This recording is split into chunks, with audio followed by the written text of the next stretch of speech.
Welcome back to Beehive Language. I'm your teacher, Gary.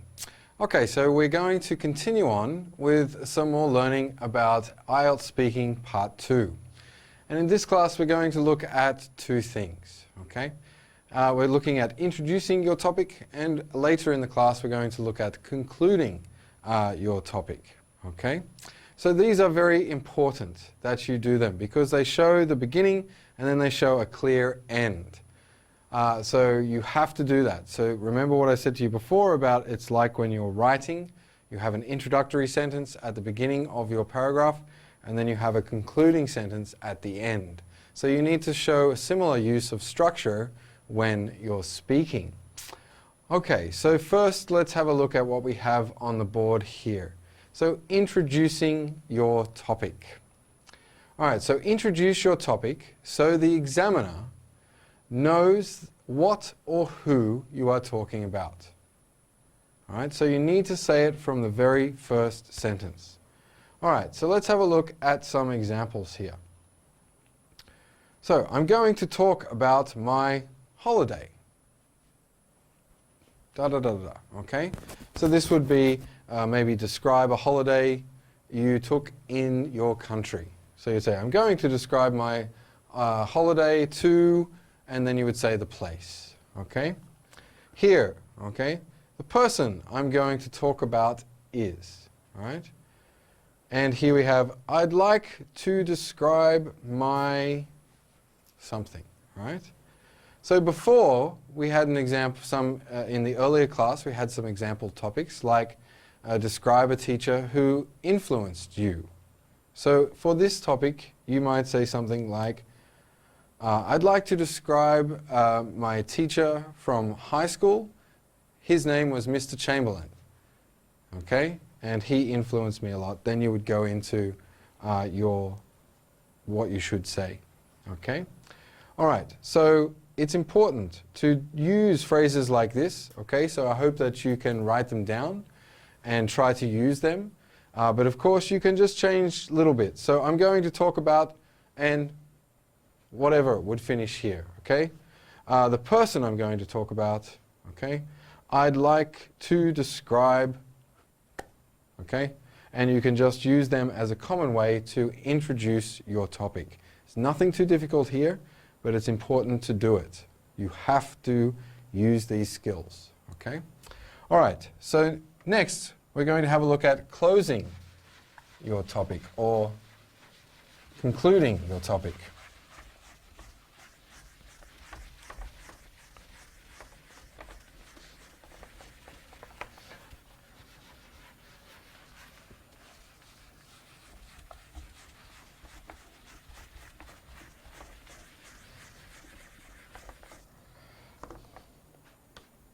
Okay, so here we're looking at, oh, sorry.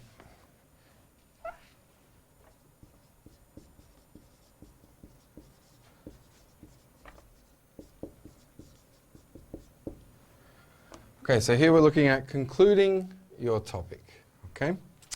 All right, so you have to use a concluding sentence to make it clear to the examiner that you have finished your speech, right? The same way as you use in your introducing your topic.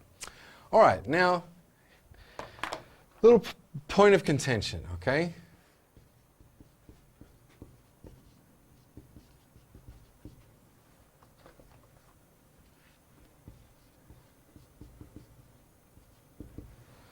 All right, now don't say things like this, okay? Sometimes students will say these things during or at the end of their 2-minute speech in the IELTS exam, and it's unnecessary, okay?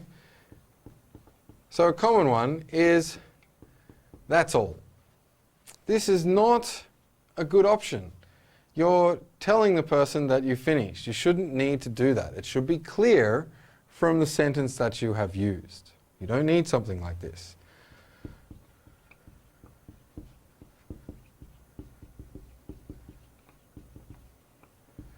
Thanks for listening. Okay, again, this is something that's quite strange. You don't need it. We're not at the train station or the airport where they're thanking you for listening to some announcement, okay? You don't need to thank the examiner for listening. It's their job. You do not need to say something like this. Okay?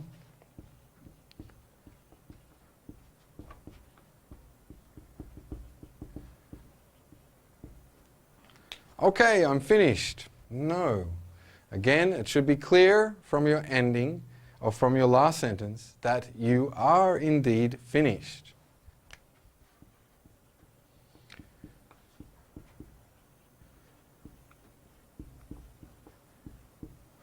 Okay. Now look, this is a funny one. I'm going to write these two together, okay? Now look, maybe some of you know already that this is not appropriate, but some people don't. And I've heard it happens a lot in the IELTS exams where students do this. So students are unsure about when their 2 minutes has finished, okay? The examiner will stop you once your 2 minutes is up. If you're still talking and your 2 minutes has expired, he will stop you. Simple as that. So you don't need to ask something like, should I keep going? You should have talked for at least 1 minute, bare minimum. So you shouldn't need to ask a question like this. Or, is the time up? Well, if they haven't stopped you, no, it's not. So don't ask this question, just keep going. And if you have used your preparation time well, which we talked about in the previous class, where you have your 2 or 3 things to say, especially for the 3rd and the 4th section of the topic, then you should be able to talk for up to 2 minutes, okay? Certainly more than 1 minute. Okay, so let's have a look at what you should do. Okay, if these are things you shouldn't do, and maybe you're like, yes, Gary, I already know those things. Well, okay, but hopefully some of you don't already know those things. So that's all is a very common one and really shouldn't be said. All right, so let's have a look at a good concluding sentence. All right, so you can paraphrase the last question or the topic, okay? So these are some good ways to do it. I usually find that paraphrasing probably the last question is a little bit easier, or the 4th thing on the list of 4 things you should say. So it would be something like, okay, you've said something here, and then you would say, so that's why I enjoyed, okay? So that's why I enjoyed the vacation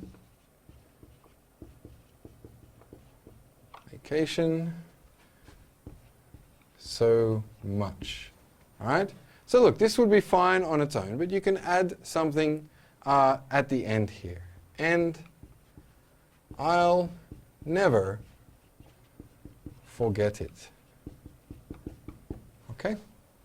So this is a good way to conclude. Saying that it might say and explain why you enjoyed your vacation. Yeah? So I'm using that.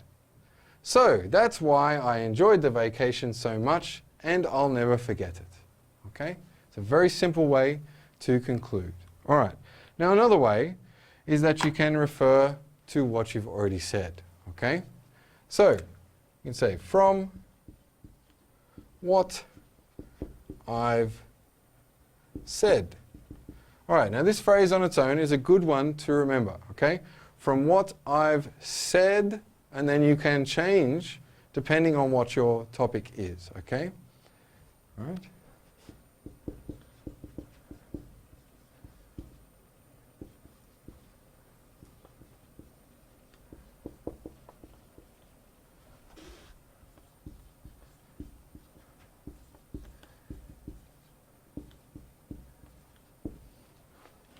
Okay, so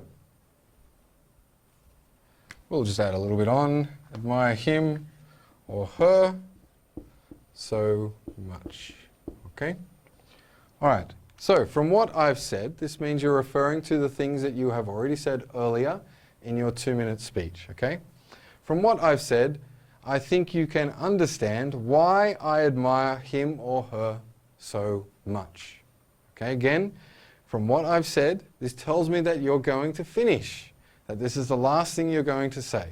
And you've used the topic or the last part in your final thing. I think you can understand why I admire him so much. So it might be like, describe a person you admire. So you've paraphrased, okay, the topic and used it in your conclusion, right? So let's have a look at one more example. Okay.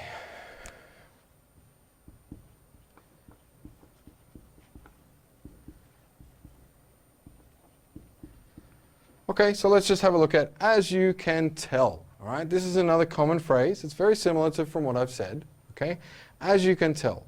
So it refers again to something that you've said or done earlier. In this case, said. Okay, as you can tell. Okay.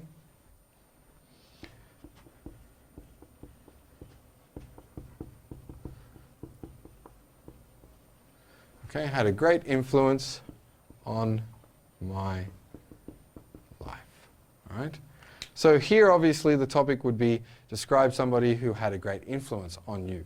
Okay, so you would say, as you can tell, he or she, you can say their name, okay, had a great influence on my life. And again, you can add something like, so that's why I'll never forget him or her. Yeah, just to give it a nice bow at the end of your 2 minutes.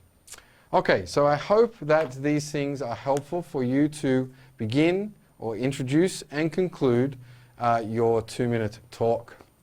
So, of course, we're going to look later at some other skills that will help you in part 2, such as linking words and also sequencing and some other things. So I hope to see you next time on Beehive Language. All right, so thank you.